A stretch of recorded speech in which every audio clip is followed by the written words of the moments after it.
Welcome back to my regular food blog. তো village food blog বলতেও পারেন, কারণ আমি এখন তো গ্রামের দিকে চলে এসেছি। সামার ভ্যাকেশনে আমার বাচ্চাদের ছুটি ছিল, তাই আমি গ্রামের দিকে এসেছি আজকে। তো এখানে আমি বেশ কয়েকদিন হলে চলে এসেছি। আমি কয়েকটা ভিডিও, খাবার ভিডিও আমি শেয়ারও করেছি। তো আজকে কাটবো, এখানে কাটছি কাঁঠাল। তো ওই কাঁঠাল এঁচোড়, পাকেনি এখনও। তো এঁচোড়টাকে আজকে রান্না করব। আমরা বাগানে গেছিলাম না, বাগান থেকেই এই এঁচোড়গুলো নিয়ে এসেছি। টোটাল 3খানা, সব মিলে 3খানা এঁচোড় এনেছি আমরা। কিন্তু আজকে সবগুলি কাটবো, কারণ আমাদের ফ্যামিলি মেম্বার্স অনেক, জয়েন্ট ফ্যামিলি, তো অনেক লোক আছে। তো 3টে কাঁঠাল 3টে এঁচোড়ই লেগে যাবে। তো কাঁঠাল আজকে আমার দিদা কাটছেন, আমার মা কাটছেন, সঙ্গে আমার মামিরাও আছে, সবাই মিলে বসেছে। কেউ কাটছেন, কেউ ছাড়াচ্ছেন, কেউ আবার দানাগুলো ছাড়াচ্ছেন। তো এখানে আমি দেখেছি, আমি কলকাতাতে যখন থাকতাম তখন আমি দেখেছি যে যখন এঁচোড় দানা হয়নি, ছোট ছোট এঁচোড় হয়েছে, তাতেই ওরা না কেটে রান্না করে খায়। বাট কিন্তু আমাদের গ্রামের কি হয়, দানা যদি না হয় না, ওই এঁচোড়টা কেউ খেতে চায় না। তো এখানে দানা হতে হবে, তাহলেই সেই এঁচোড়টা রান্না করে খাবে। দেখুন ছালগুলো, আপনারা তো যারা খান তারা জানেনই। উপরে ছালটা সরিয়ে নেবে, দিয়ে এই যে দানাটাকে সরিয়ে বার করে নেওয়া হবে। এইবার দানাটার উপরে দেখবেন একটা ব্রাউন কালারের মতন কভারিং থাকে, ওই কভারটা কিন্তু ফেলে দিতে হয়। ওইটা না ফেললে কী হবে, ওইভাবে যদি রান্না হয় তাহলে কী হবে, পেট ব্যথা করবে। তো এখানে ওইগুলোই করছে। আর সঙ্গে আপনারা অনেক কিছু ব্যাকগ্রাউন্ড মিউজিকও পাবেন, কারণ এখানে না সবসময় এত লোক, আমি কখনোই খালি পাই না। হয় বাচ্চারা চলে আসছে, কিংবা দিদারা সবাই মিলে গল্প করছে, আমার মামিরা সবাই মিলে গল্প করছে, বৌদিরা গল্প করছে। তো সবসময় দিদি, জামাইবাবু এরা সবসময় থাকে। বুঝতেই পারছেন, জয়েন্ট ফ্যামিলিতে প্রচুর লোক হয়, তা আলাদা পাওয়া মুশকিল এখানে। আর আমি যদি আলাদা দরজা বন্ধ করে যদি আমি এইটা ভিডিওটা করে, ওটা খুব বাজে দেখায়। শহরে এসব হয়, কিন্তু এখানে এসব ওরকম হয় না, আমরা এরকম করতে পারি না। তো আমাদের এরকম দরজা বন্ধ করে কিছুই করতে পারি না, আমাকে দরজা খুলেই করতে হবে। তো আপনারা ব্যাকগ্রাউন্ডে অনেক নয়েজও পাবেন। তো কাঁঠালটা কাটা হয়ে গেছে, তো এখন তেল গরম হচ্ছে। এখানে না চুলায় বেশি রান্না হয়, ওভেন আছে, ওভেনে হালকা কিছু করার মতন, যেমন চা হয়ে গেল, কেউ গেস্ট আসলেও চা বানাতে হবে, দুধ ফোটাতে হবে, এরকম হালকা ধরনের কিছু যদি বানাবার থাকে তাহলে আমরা ওভেনে করি। আর যদি না থাকে, ধরো রান্না হবে, বাড়ির দুপুরের রান্না, রাতের রান্না বাড়ি করতে গেলে তখন এই চুলার আগুন ছাড়া হবে না। তো যেরকমটি দেখছেন, এখানে আমি কিছু শুকনো মশলা ভাজে রাখছি, আর এখানে আমি দিয়ে দিয়েছি তেজপাতা, গোটা গরম মশলা দিয়েছি, সঙ্গে দিয়েছি শুকনো লঙ্কা। একটু ভাজা হয়ে আসলে, ভাজা ভাজা যে হয়ে যাবে, আমি ওর মধ্যে দিয়ে দেবো কাঁঠালটা যেটা বেছে আমি ধুয়ে রাখছি। আর সঙ্গে আমি কিছু মশলা, 5 ফোড়ন, শুকনো লঙ্কা আর তেজপাতা, সঙ্গে কিছু গরম মশলা চাইলে দিতে পারেন। শুকনো ভাজা নিয়ে ওটাকে না গুঁড়া করে নিতে লাগবে। তো গুঁড়া করে ওটাকে আমি রেখে দিছি।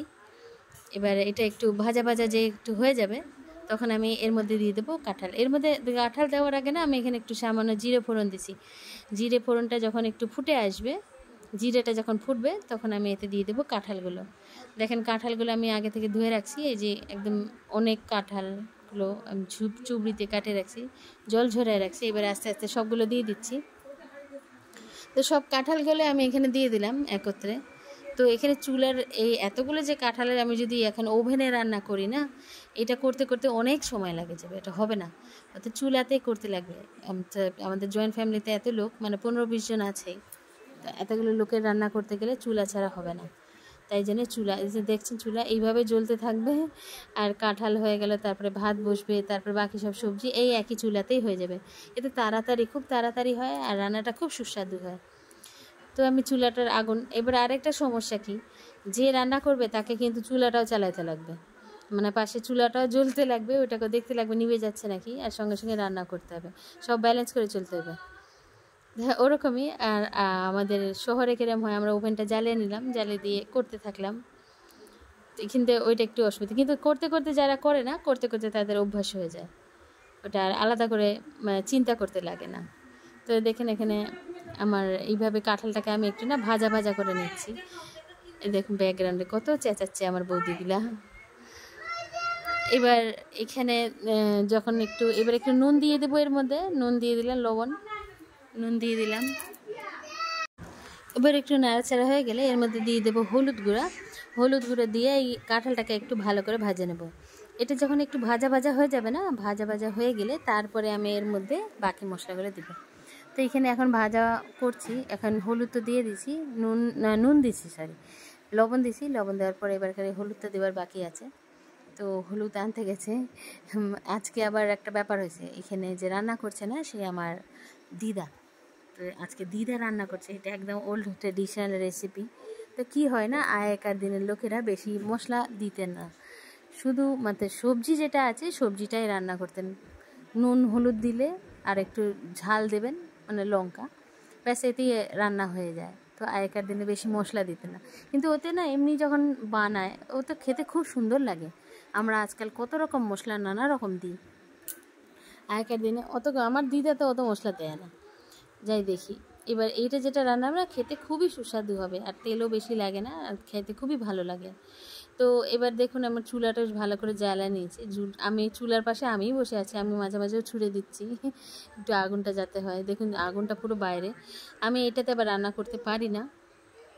এর মধ্যে এবার হলুদ দেওয়া হলো, কারণ সাইড দিয়ে এত আগুন বেরোচ্ছে, আমি এটা করতে পারি না, আমার হাতে আগুন লেগে যায়।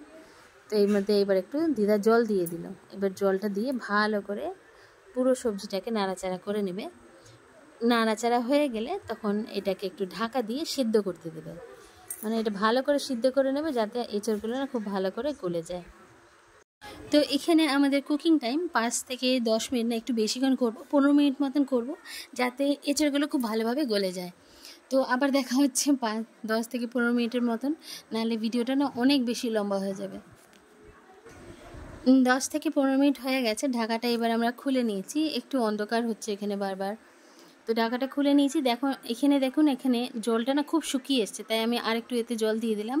আর এর মধ্যে আমার একটু মিস হয়ে গেছে, আমি যে মশলাটা গুঁড়ো করে রেখেছিলাম সেই মশলাটাও আমি এখানে দিয়ে দিয়েছি। এবার মশলাটার সঙ্গে না এই এঁচড়টাকে খুব ভালো করে কষে নিতে লাগবে। হ্যাঁ, এঁচড় বলে রাখি, আমার দিদা বলেন কি এঁচড় খুব বেশি করে কষতে লাগে। বেশি করে যদি এঁচড়টাকে না কষা হয় না, এঁচড়ের টেস্টটা খুব ভালোভাবে আসতে পারে না। তো ওটাকে খুব ভালো করে কষে নিতে লাগে। যেমন খাসি মাংস বেশি করে কষতে হয়, ঠিক সেরকম এরা আরেকটা নামও আছে, এটাকে গাছ খাসিও বলা হয়।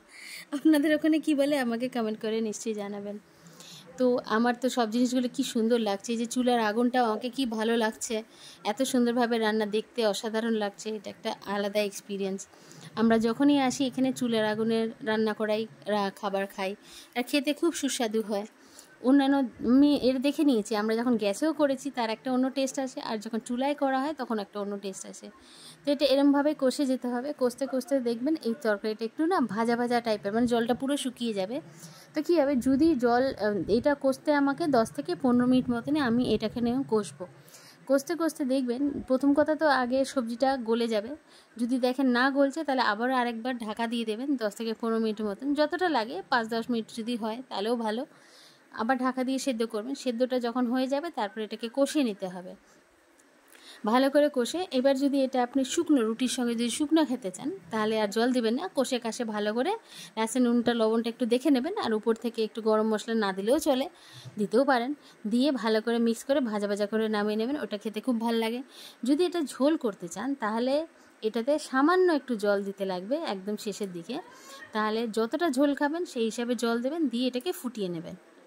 আর লাস্টে একটু গরম মশলা, এটা অপশনাল, দিতেও পারেন, চাইলে নাও দিতে পারেন। কিন্তু আজকে আমি যেটা করব সেটা হচ্ছে আমি একটু না মাখো মাখো করব, না ঝোল হবে না খুব ভাজা ভাজা হবে। কারণ আজকের মেনুতে আছে ডাল, তো ডালের সঙ্গে তো ডাল আছে বলে এটাকে অত ঝোল আমরা করব না। তো এখানে দেখুন, এখানে আমার কষতে কষতে একটা সেদ্ধ পুরোপুরি হয়ে গেছে, এঁচড়ের রঙটাও পাল্টে গেছে এখন। আর এখন এঁচড়গুলো বেশ ভালো মতন গলে গেছে। আর হ্যাঁ, এঁচড়ে আমি না আজকে আলু দিইনি, আপনারা যদি চান তাহলে আলু এর মধ্যে দিতে পারেন, আলু ভেজেও এর মধ্যে দিতে পারেন, কিংবা এঁচড়টা যখন রান্না করছেন তখন আগে আলুটা ভেজে নিয়ে তারপরে এঁচড়টা দিয়ে রান্নাটা শুরু করতে পারেন, এরমভাবেও করতে পারেন, কিংবা আলুটা ভেজে রেখে দিয়েও করতে পারেন, যেটা আপনাদের মনে হবে সুবিধা, সব রকমভাবেই করা যায়। তো আমি আলু দিইনি, আপনারা চাইলে এতে আলু দিতে পারেন। তো দেখুন এবার এঁচড়ের তরকারিটা কিন্তু হয়ে গেছে, গাটা একদম মাখা মাখা হয়ে গেছে। আমি চাইছি একটু বেশ ভালো করে ফুটে আসুক জিনিসটা, ফুটে আসলে আমাদের এঁচড়ের তরকারিটা একদম কমপ্লিট। তো সাইডে একটু ধরে যাচ্ছে, আমি এটাকে নাড়িয়েও দিচ্ছি, নাড়াচাড়া করে ভালো করে নিয়ে নিচ্ছি। দেখুন একটু হালকা হালকা জল জল আছে, বেশ ভালো মতন ফুটছে। এরম হবে এঁচড়ের তরকারিটা আজকের। তো আজকের রেসিপি ভিলেজ স্টাইলে এঁচড়ের তরকারি আমার দিদার রান্না। আপনাদের কেমন লাগলো আমাকে কমেন্ট করে জানাতে একদম ভুলবেন না। যদি ভালো লাগে একটা লাইক নিশ্চয়ই করে দেবেন, যেটা আমাদের মোটিভেট করে নতুন নতুন ভিডিও আনার জন্যে। বলতে বলতে আমার এঁচড়ের কিংবা কাঁঠালের তরকারিটা রান্না অলরেডি হয়ে গেল। দিদা এখনও নেড়ে যাচ্ছে যাতে এটা পুরোপুরি ভালোভাবে ফুল বয়েল এসে যায়। তো আজকের রান্না একদমই কমপ্লিট।